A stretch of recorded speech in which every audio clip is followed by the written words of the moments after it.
Dernière ligne droite dans la bataille de Notre-Dame-des-Landes. Partisans et opposants espèrent être entendus par le chef de l'État pour mettre fin ou au contraire lancer le chantier du nouvel aéroport.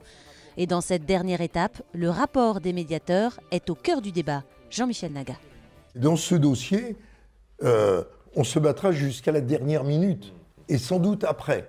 Mais ça, chaque chose en son temps. Ils pensent déjà au recours. Les partisans de Notre-Dame-des-Landes ont de très sérieuses craintes sur l'avenir du projet. À quelques jours de la décision tant attendue, les 3 associations citoyennes s'efforcent donc de démonter point par point les conclusions des médiateurs. Ils dénoncent un rapport partial, une tromperie orchestrée par le ministre de la Transition écologique, Nicolas Hulot. Nous n'avons pas été suffisamment entendus par les médiateurs, notamment au moment du choix des expertises et du choix des experts, puisque nous n'étions pas là alors que l'atelier citoyen qui, piloté par les opposants, lui, était présent dans ces opérations. À Paris se dit un certain nombre de choses. On a trouvé la solution, on fait la ZAD, etc. On dit non, ce n'est pas possible. Et donc, le curseur est maintenant au président, à vous de trancher. Trancher, d'accord, mais sans tenir compte du rapport des médiateurs, disent-ils, car ce rapport dérange les partisans et arrange les opposants. Ces derniers viennent d'ailleurs d'annoncer l'abandon d'un recours auprès du Conseil d'État, un recours qui visait la déclaration d'utilité publique de 2008. Des éléments ont été sérieusement approfondis par la médiation, disent-ils, notamment la question de l'optimisation de l'aéroport actuel. D'où ce signe d'apaisement et de dialogue des opposants à Notre-Dame-des-Landes, peut-être plus confiants, mais tout aussi mobilisés que les partisans pour remporter cette dernière bataille auprès de l'État. C'est parti, les soldes d'hiver ont débuté ce mercredi partout en France. Claire Villalon est allée faire un tour dans les rues de Nantes. C'est le moment de faire des bonnes affaires, car oui, les soldes commencent ce mercredi. Et même si Noël a vidé une partie du compte en banque, il reste quand même toujours quelques euros à dépenser. Je vais venir cet après-midi, je vais faire un petit tour parce que ça vaut le coup, surtout pour les achats assez chers. C'est un moment important dans l'année, le moment de faire des achats, de se faire plaisir. Quand on en a besoin, oui, je pense qu'on peut faire des affaires intéressantes. Je pense que c'est pas mal, parce que ça permet quand même d'avoir des achats qu'on pourrait peut-être pas faire en temps normal à des prix réduits. Pourtant, ce rendez-vous est de moins en moins suivi par les consommateurs. Ce mercredi, dans les rues de Nantes, il n'y avait vraiment pas foule. La raison, la multiplication des ventes privées tout au long de l'année par les grandes enseignes. Et face aux géants du prêt-à-porter, les indépendants ont du mal à rivaliser. On a du mal à s'en sortir parce que nous, on ne peut pas faire de soldes privés, beaucoup moins qu'eux, parce qu'on a des petits stocks, on est indépendant, on n'a pas un flux comme des grandes enseignes qui peuvent avoir réassort sur réassort. Donc nous, on ne peut pas, on ne fonctionne pas comme ça. Et puis, on a plein de marques différentes, donc c'est compliqué pour nous, les soldes privés. On commande 6 mois à l'avance, donc 6 à 9 mois à l'avance, les collections. Donc c'est compliqué d'avoir un réassort régulier. Pour booster les commerces, la ville de Nantes a autorisé l'ouverture des magasins ce dimanche. Si les galeries Lafayette et le passage Pommeraye ont décidé d'ouvrir, les grands centres commerciaux comme Atlantis et Beaulieu resteront fermés. À savoir que face au manque d'engouement des consommateurs, le gouvernement a annoncé vouloir réduire la période des soldes à 4 semaines dès 2019. Le maire des Sorinières va démissionner au printemps. Christian Couturier vient de l'annoncer. À 70 ans, il assure avoir besoin de souffler, mais conservera ses mandats de conseiller municipal et de conseiller métropolitain. À Nantes, le chantier de réaménagement de l'ancienne caserne Mélinette avance. Un lieu va pouvoir rapidement être occupé de manière temporaire. Les associations intéressées pour s'y établir se sont retrouvées pour visiter les lieux. Elles devront rendre leur dossier d'ici le 22 janvier. Nick Ressman. À 2 pas de la basilique Saint-Donatien, le site de l'ex-caserne Mélinette.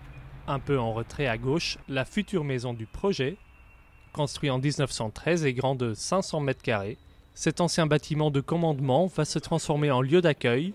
Pour ce faire, un appel à projet a été lancé par Nantes Métropole Aménagement. Ce qu'on recherche, c'est créer un lieu d'échange, un lieu de convivialité qui accompagne les transformations urbaines du quartier Mélinette. C'est-à-dire que là, on est sur un projet qui fait à peu près 1700 logements, entre maintenant et 2029. Le bâtiment derrière a été sélectionné pour son côté patrimonial, bien sûr, pour accueillir ce premier lieu convivial qui fédère. Et ça va être un peu, si vous voulez, pour nous, le ciment du projet. 25 associations nantaises ont montré leur intérêt pour intégrer le lieu. Dans le cahier des charges, proposer des services du quotidien et de la restauration légère pour les habitants du quartier. Mais il y a quelques idées en plus. Inviter des artistes plasticiens à venir avoir un temps de création, peut-être qui leur est propre, mais qu'il y ait des temps de rencontre. L'idée est d'ouvrir un tiers-lieu, donc un lieu ouvert où il s'y passe beaucoup d'événements, qui soit vraiment ancré sur son territoire et dans le quartier, donc ça correspondrait bien au projet de la caserne Mélinette. Et il y aurait une partie coworking qui permettrait aussi d'accueillir du monde au quotidien. La maison du projet ouvrira ses portes l'été prochain, 1 an avant les premiers habitants du nouveau quartier Mélinette. L'aventure aura duré 1 an. Le vestiaire nantais cesse de paraître. Le mensuel sur le sport à Nantes estime ne pas pouvoir continuer son pari d'une presse gratuite de qualité. Le vestiaire nantais avait sorti 8 numéros depuis sa création en janvier 2017.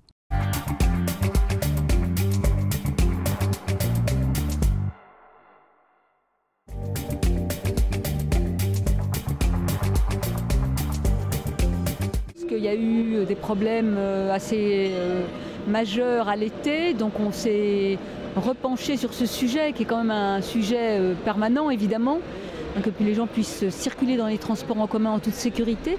Donc cette convention entérine les relations entre police municipale, police nationale, gendarmerie quand on est en zone gendarmerie, TAN, pour qu'il y ait les relations fluides et permanentes entre les différents services de sécurité, pour qu'on puisse encore une fois prendre le bus sans avoir de crainte pour soi-même ou pour les siens.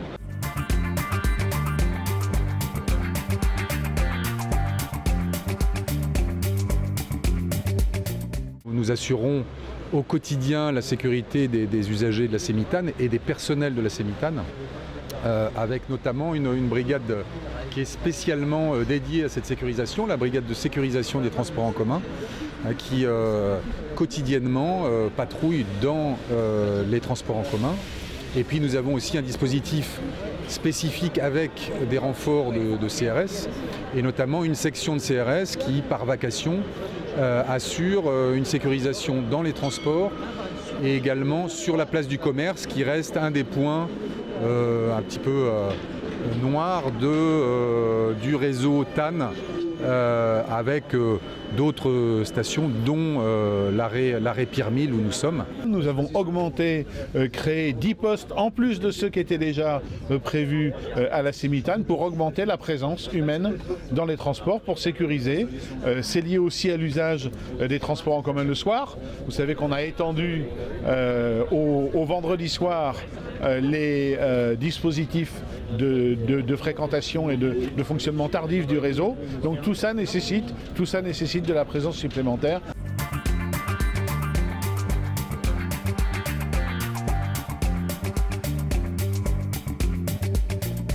Nous allons être amenés à former des agents de la Sémitane à des gestes techniques d'intervention, mais également dans le cadre de dispositifs qui vont être mis en place par la Sémitane. On parle de caméras piétons pour récupérer des images aussi en cas d'agression des agents. La prochaine étape, c'est notamment la mise en service au PC central de la Sémitane d'une branche qui sera spécifiquement dédiée à la sécurité.